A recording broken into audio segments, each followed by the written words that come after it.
Olemme täällä filosofian dosentti Kari E. Turusen kotona keskustelemassa jälleen tunteista. Tänään puhumme muun muassa peloista. Kari E. Turunen, mitä tunteet oikeastaan ovat?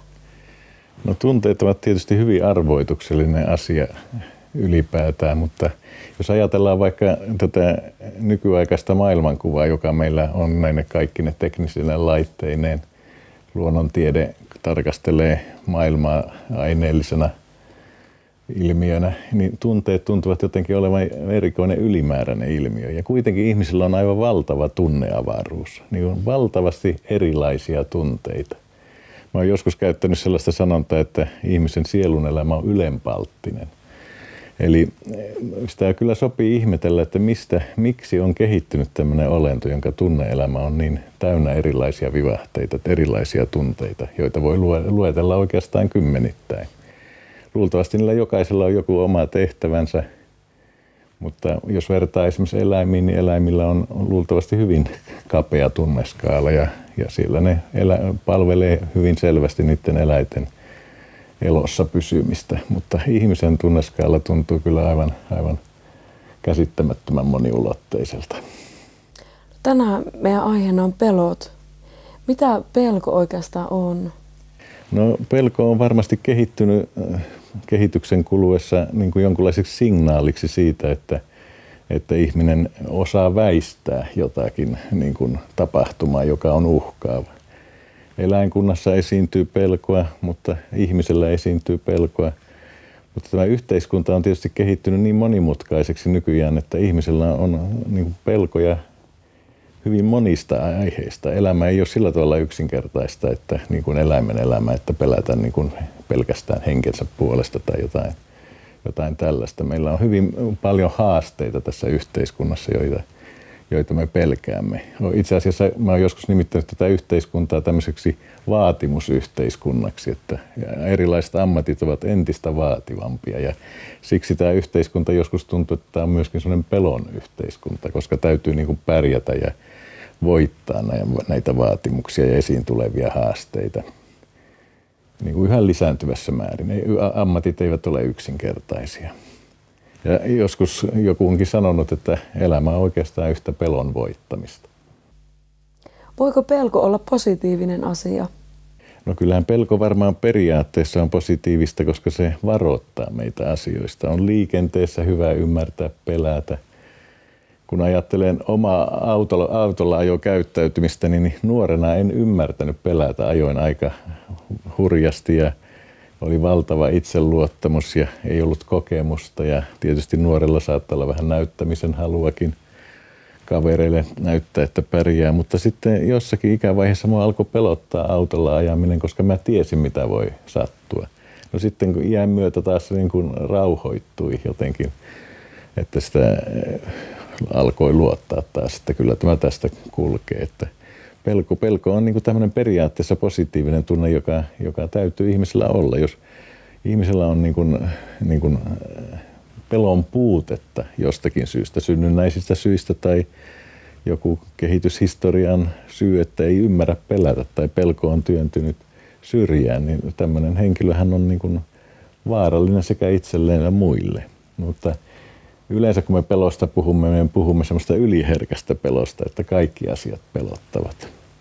Niin kuin esiintyminen pelottaa lähes kaikkia ja saattaa tämmöiset kokoukset pelottaa, joitakin pelottaa mennä ulkomaille ja niin edespäin. Näitä pelkoja on tietysti tavattoman paljon.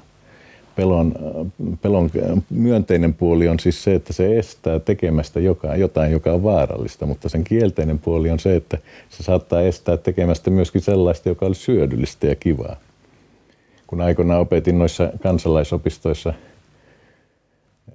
paljon erilaisia kursseja, niin siellä joskus jotkut ihmiset selvästi pelkäsi tulla niille kursseille. Ja mä huomasin, että kun minun aiheeni oli jo tällaisia filosofisia ja psykologisia pehmeitä aiheita, niin naiset tulivat sinne kurssille, mutta miehet eivät tulleet. Niitä vähän pelottiin, että uskaltaako nyt miehet tulla tällaiselle kurssille. Joku kysyykin ovelta, että onko täällä muita miehiä. Ja ylipäätänsä ehkä pelottaa tulla tuollaiseen tilaisuuteen, että vaikka ne, jotka ovat tottuneet kouluja käymään, niin ne tulevat tämmöisiin koulutustilaisuuksiin luontevasti. Voiko pelon tunnetta hallita? No tunteita ei yleensä voi hallita, ne tulevat, mutta niiden tunteiden seurauksia voi hallita. Kun nuorena opettajana aloin luennoimaan, niin kyllä mua pelotti valtavasti. Mutta mä hallitsin sen pelon. Ja sitten mä totuin näihin opetustilanteisiin, että mä en pelännyt niin paljon. Näin se varmaan käy kaikilla, että se tunne tulee hallituksi. Ehkä se lopulta tulee sillä tavalla hallituksi, että se ei piinaa tai vaivaa myöskään niin paljon. Se häviää helposti. Sitä rutinoituu. Esimerkiksi suuret näyttelijät kertovat usein, että kun näytös alkaa, niin heitä pelottaa aivan valtavasti. Aivan paniikissa ovat. Mutta sitten kun he pääsevät lavalle, niin se pelko häviää sen siljän tien. Sama tietysti minunkin kokemus luennoimisesta on, että saattaa aluksi pelottaa aivan valtavasti sinne luentosaliin meneminen. Mutta sitten kun se alkaa, niin se pelko häviää. Tämä on sen rutiinin ansio, että se on sillä tavalla hallittua. Mutta tunteet tulevat, ei niille voi mitään. Pelko tulee ja me opitaan sen kanssa elämään. Että se on ehkä lähinnä sitä noin tavanomaista hallintaa. Onko pelon tunteessa sukupuolten välisiä eroja? No en tiedä. Ehkä ainakin sellaisia eroja on, että naiset saavat pelätä. Ja naisille se on sallitumpaa. Sosiaaliset paineet, vaatimukset ovat sellaiset, että nainen saa pelätä, mutta yhä edelleenkin on sellaisia vaatimuksia, että miehet eivät saa pelätä. Miehet eivät saa näyttää pelkoa. Kyllähän näin saattaa naistenkin kohdalla olla, mutta miesten pitää olla pelottomia. Joskus tuntuu, että naisetkin vaativat, että miehet ovat pelottomia. Että sehän nyt on aivan kurjaa, jos miehetkin pelkäävät.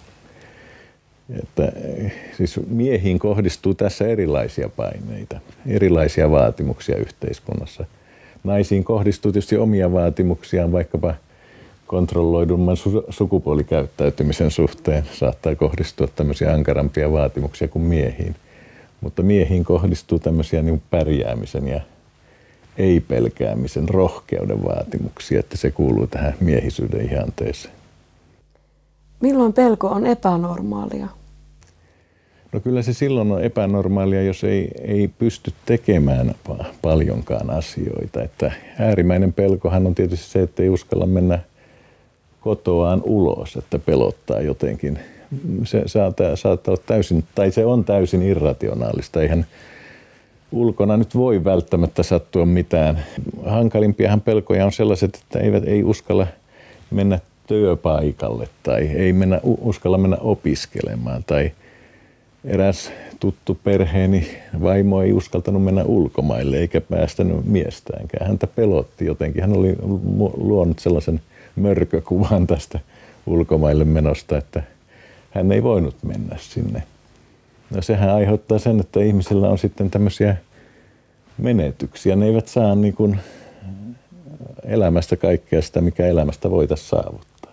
Pelko toimii tällaisena vääränlaisena filtterinä, niin kuin, että elämä kapeutuu. Ja silloin olisi syytä jollakin tavalla yrittää se pelko voittaa tietysti. Onko asioita, joita ihmisen kannattaa pelätä? No onhan niitä tietysti monia asioita sellaisia. Esimerkiksi hurjastelua liikenteessä kannattaa pelätä. Mutta tietysti kannattaa pelätä, niin kuin, että sairastuu, huonot elämäntavat ovat tai jotain tällaista. Että kyllä niitä kannattaisi pelätä. Mikä pelon muoto meillä suomalaisilla on yleisin? Tai onko semmoista mikä niin kuin? No en tiedä, onko suomalaisilla sen erikoisempia pelkoja, mutta joskus tuntuu, että nuo sosiaaliset pelot ovat suomalaiselle jostakin syystä yleisempiä, että tämmöinen luonteva esiintyminen on suomalaisille vaikeampaa. Ehkä siinä on taustalla se, että tämä korkea kulttuuri on ollut erikielistä ja ne on tullut eri maista nämä johtajat joskus ennen vanhaan ja suomalaiset ovat olleet tällaista jossain määrin semmoista toisen luokan kansaa tai suomen kieli. Se nyt ei nykyään enää pidä paikkaansa, mutta sillä voi olla sellainen pitkä historia, että kuitenkin se historia kestää kauan, se paineet kestää kauan, että Ja suomen kieli on hyvin erikoinen kieli, sillä ei tuolla maailmalla pahemmin pärjää ja vierailla kielilläkään ei niin hyvin osata, niitä ei niin hyvin osata. Niin siinä voi olla tämmöistä niin kuin sosiaalista estymistä. Ja ehkä meillä on ollut kova kasvatuskin, meillä on ollut kova historia. Niin kuin sotineen ja kaikkineen, niin on myöskin tämmöinen kova kasvatus ollut, että me sen takia saatamme niin kuin pelätä tätä hyväksymistä. Miten huoli liittyy tähän pelkoon? No ihmisillä on monia tällaisia niin kuin mutkikkaita tunteita ja monipuolisia tunteita, niin kuin katkeruus, joka ehkä koostuu pettymyksestä ja vihasta ja niin edespäin. Tämä huolikin on tämmöinen laaja tunne, mutta siinä on tämä pelko sisällä joka tapauksessa, että mehän huolehdimme tulevaisuudesta. Pelkohan on tämmöinen tulevaisuuteen suuntautuva tunne tavallaan. Me oikeastaan pelkäämme sitä, mitä me ymmärrämme pelätä. Lapsi ei pelkää oikeastaan melkein mitään, koska hänellä ei ole niin kokemusta eikä ymmärrystä tästä maailmasta. Sitten kun tämä kokemus kasvaa, niin me alamme pelätä asioita. Tietysti siihen tulee monia muitakin tekijöitä, niin kuin hyväksytyksi tulemisen tarve, joka myöskin sitten lisää näitä pelkoja. Mutta sitten kun me kasvamme ja kehitymme ja kokemus kasvaa, niin me ymmärrämme pelätä asioita. Kerran luennolla oli semmoinen 45-50-vuotias mies, joka sanoo minulle yhtäkkiä, että onko maailma tullut pelottavammaksi. Mä sanoin, että ei maailma ole tullut yhtään pelottavammaksi, mutta sinä tiedät siitä maailmasta enemmän, niin sinä pelkäät enempi. Ja vanhemmitenhan tämä huoli varsinkin korostuu. Tuntuu siltä, että mitä vanhemmaksi me tullaan, niin sitä suurempi huoli meillä on, koska meillä on niin tieto siitä, mitä voi sattua. Ja se aktivoituu meissä erittäin helposti. Katsellessamme lapsiamme tai lastenlapsiamme me olemme hyvin huolissamme. Ja maailman menosta saatamme olla huolissamme. 3-vuotias ei ole ollenkaan huolissaan pörssiromahduksesta, mutta isä saattaa olla aivan kalpeana niin kuin siitä, että mitä tapahtuu nyt maailman markkinoilla hänen rahoilleen. Eli siis pelko on tämmöinen tiedollinen tai kokemuksellinen tai ajatuksellinen tunne ja huoli on tätä pelon tällaista laajaa tulevaisuuteen suuntautuvaa ennakointia, koska pelko on vähän tämmöinen tulevaisuustunne. Eli me pelkäämme mitä sattuu, mitä tulevaisuudessa sattuu. Mikä on pelon alkuperä tai kehityskaari? No luultavasti pelko on syntynyt lajien kehityksessä niin kuin semmoiseksi signaaliksi varoittamaan sitä yksilöä, mutta sinänsä on hämmästyttävää, että tämmöistä tunnemaastoa on ylipäätänsä olemassa, että mistä se on syntynyt. Sehän ei tunnu aineelliselta ollenkaan, mutta sillä on selvästi tämmöinen lajia säilyttävä vaikutus ollut. Ja nyt se voi olla, että se on ihmisen kohdalla tämmöinen jotenkin ylilyönnyt ja epäasiallinen. Sen takia, että ihmisen yhteiskunta on mennyt niin monimutkaiseksi, että hän ei meinaa selvitä pelkojensa kanssa siinä. Että yhteiskunta tai ihminen oli tarkoitettu yksinkertaisempaan elämään todennäköisesti, mutta tämä kehityshistoria on tehnyt tämän jekun, että tämä on tullut niin monimutkaiseksi tämä yhteiskunta, että tavallaan pelättävää on ehkä sittenkin paljon enemmän, mutta se ehkä johtuu toisaalta siitä, että meillä on niin hurja tämä hyväksytyksi tulemisen tarve myöskin. Eli me emme halua mokata. Niin kuin, ja siinä yhteydessä sitä me pelkäämme. Että me pärjää. Emme ole kunnollisia, emme ole hyväksyttyjä ja niin edespäin.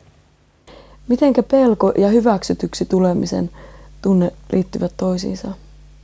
No ihmisessä on jo hyvin varhain esillä tämmöinen tarve tulla hyväksytyksi. Se on lapsella erittäin luonnollinen tarve. Se varmaan on tärkeää, että lapsi tulee hyväksytyksi. Silloin hänelle ehkä todennäköisesti kehittyy semmoinen hyvä itseluottamus. Ja lapsihan jo suorastaan kerjää hyväksytyksi tulemista. Ja siinä jossakin vaiheessa, kun tämä tunne-elämä ylipäätänsä kehittyy, niin lapsi saattaa alkaa pelätä sitä, että hän ei tule hyväksytyksi. Ja alkaa tietysti sen takia käyttäytymään niin, että tulisi hyväksytyksi. Tietysti saattaa käyttäytyä huonostikin, jotta tulisi huomatuksi. Mutta sitten kun mennään kouluun ja kasvetaan niin kuin tähän maailman vaatimuksiin, niin se hyväksytyksi tulemisen alue laajenee valtavasti. Me tarvitsemme hyväksyntää ja me pelkäämme sitä, että emme tule hyväksytyksi.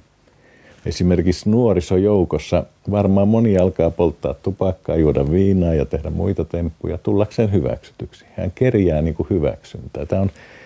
Silloin ei ole kysymys enää hyväksytyksi tulemisen tarpeesta, vaan minä käytän mieluummin tämmöistä ilmaisua kuin hyväksytyksi tulemisen yllyke.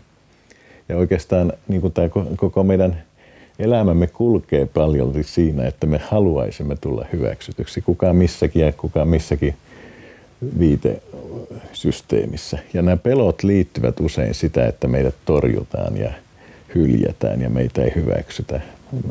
Me jotenkin toimimme niin, että joudumme yhteiskunnan ulkopuolelle. Ja silloin herää yleensä viha, voimakas viha korvaamaan tätä pettymystä, joka tästä torjunnasta tulee. Kuinka rakkaus liittyy hyväksytyksi tulemisen tunteeseen? No rakkaushan tietysti on esimerkiksi lastenhoidossa tärkeä tämmöinen tunne, joka käynnistyy yleensä vanhemmissa tätä lasta kohtaan. Ja silloin tämä hyväksytyksi tulemisen tarve tai yllyke tulee lapsessa tyydytetyksi, että nämä liittyvät läheisesti toisiinsa. Ja tietysti rakkauteen liittyy sellaisia sanoja kuin hyväillä ja hyväksyä ja pitää hyvänä ja kaikkea tällaista. Se kuvastaa sitä, että tämän rakkauden avulla ihminen saa tätä hyväksyttävyyttä. Ja sitten tietysti aikuisten välisessä rakkaudessa ja rakastumisessa niin toinen ihminen tuntee tulevansa hyväksytyksi toisen taholta tai sen rakkauden siivittämänä hyväksyy toisen. Ehkä hyväksyy niin kuin myöskin puutteineen ja nämä puutteet ohitetaan sitten siinä jossakin vaiheessa, mutta ne tulevat sitten myöhemmin esiin. Ihmisen tunneskaalahan tai tämä tunneavaruus on näin valtavan laaja. Siellä on näitä tämmöisiäkin tunteita kuin kiintymys ja rakkaus, mutta sitten on näitä yllykkeitä, niin kuin hyväksymisen tarve, joihin liittyy läheisesti pelko ja myöskin tietysti viha. Eli tämä koko asetelma, pelon, hyväksytyksi tulemisen ja rakkaudenkin asetelma on valtavan moniulotteinen. Onko esimerkiksi pimeän pelko opittua vai jo ihmisessä itsessään oleva syntymästään lähtien? No kyllä mä luulen, että se jollakin tavalla on syntymästä lähtien, mutta tässä on tietysti se seikka, että pimeydessä ei hallitse sitä, mitä tulee. Eli se pelko, siinä se olennainen ei ole se pimeys, vaan se kokemus siitä, että ei tiedä mitä kohtaa pimeydessä. Mutta tietysti semmoinen pimeyden kammo, niin kun, että tulee aivan ahdistuneeksi pimeydessä, niin se saattaa sitten olla joku tämmöinen erikoispelko, jonka taustalla saattaa olla tiedostamattomia tunteita, ja se voi vaihdella yksilöstä toiseen. Entä kuinka ihminen voi päästä eroon tällaisista erikoispeloista, esimerkiksi torikammo tai esiintymispelko? No yksinkertaisin tapa peloista päästä eroon on tietysti lähestyä niitä asioita vähän kerrassa, että tehdä pienin askelin niitä asioita, että jos esiintyminen on vaikeaa, niin koittaa esiintyä jossakin pienessä puitteissa ja laajentaa sitä puitetta, jossa esiintyy. Tämä on niin kuin sen kohteen lähestyminen askel askeleelta on niin kuin tämmöinen yksinkertaisin tapa voittaa pelko. Ja kyllä se toimii käytännössä aika hyvin. Tietysti siinä voi olla jotakin apuvälineitä, joku ihminen tukena ja kaikkea tällaista.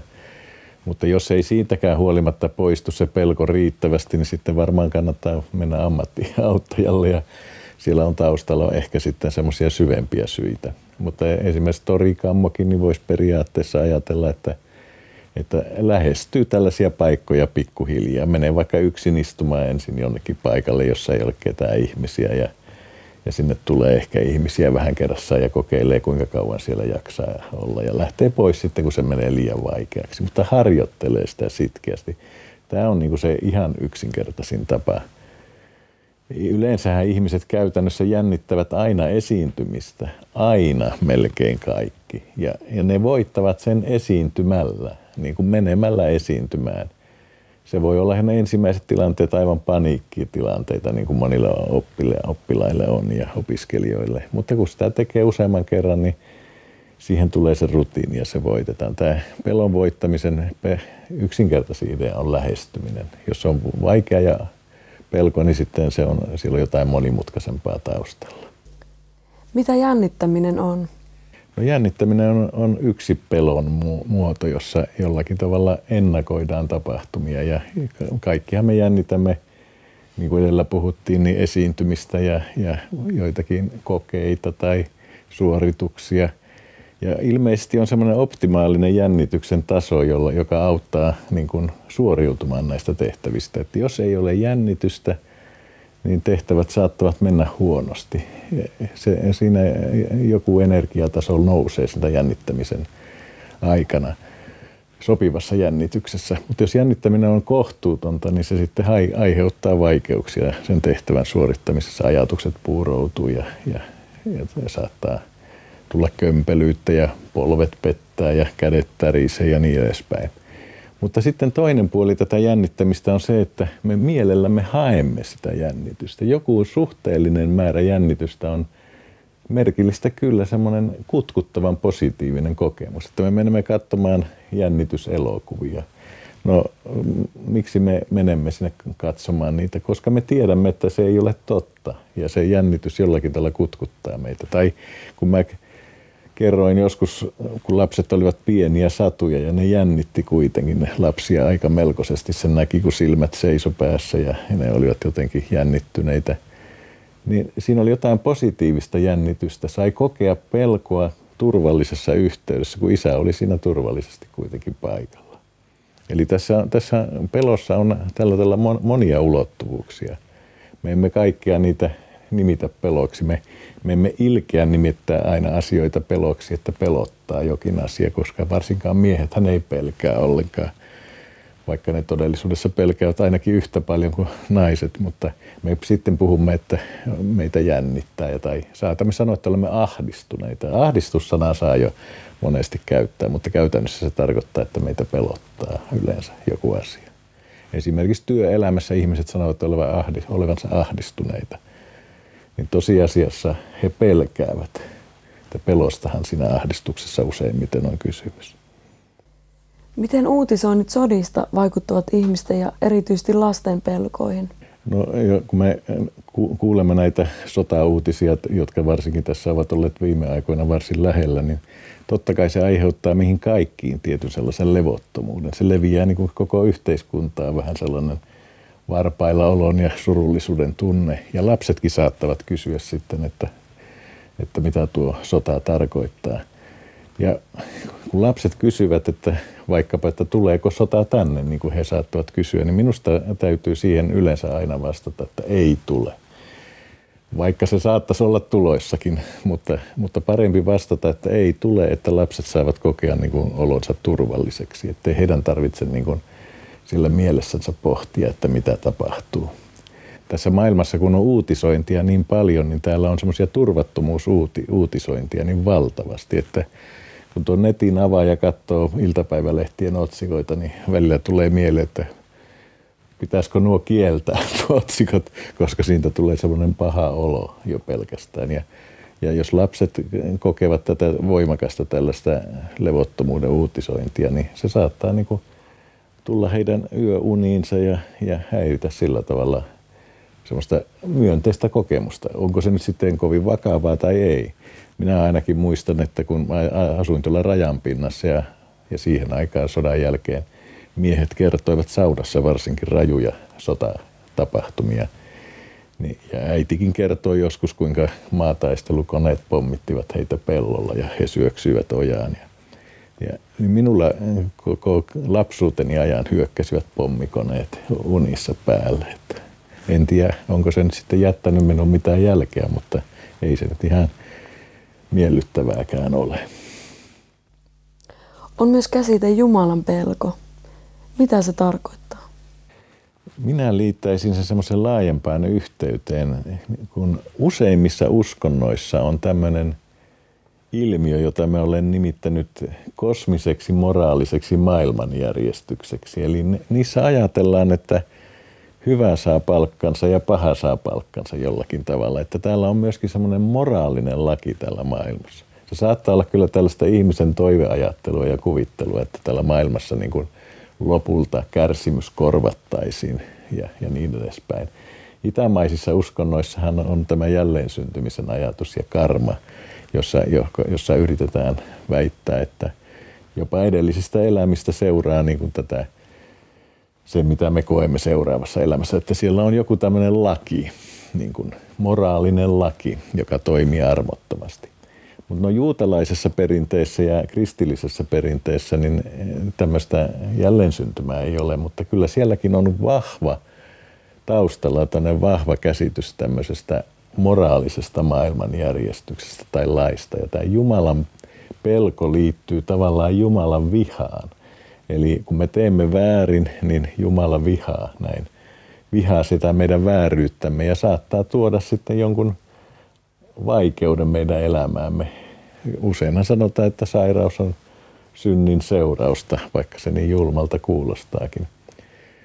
Ja siksi meidän pitää pelätä Jumalaa, koska se Jumala on tämä hallitsija, joka säätelee tätä moraalista järjestystä maailmassa. Ja kun me pelkäämme Jumalaa, näin kristillisyydessä varmaan aika yleisesti ajatellaan, niin me teemme sellaisia tekoja, jotka ovat Jumalalle mieleen ja Jumalalla ei ole tarvetta rangaista tai kostaa meitä.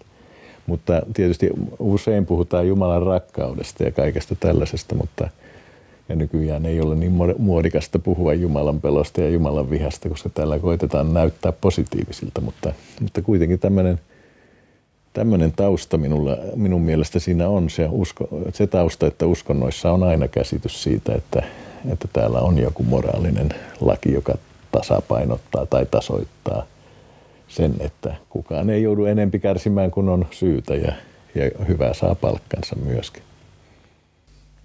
Kiitos haastattelusta, Kari E. Turunen. Kiitos sinulle, Helena.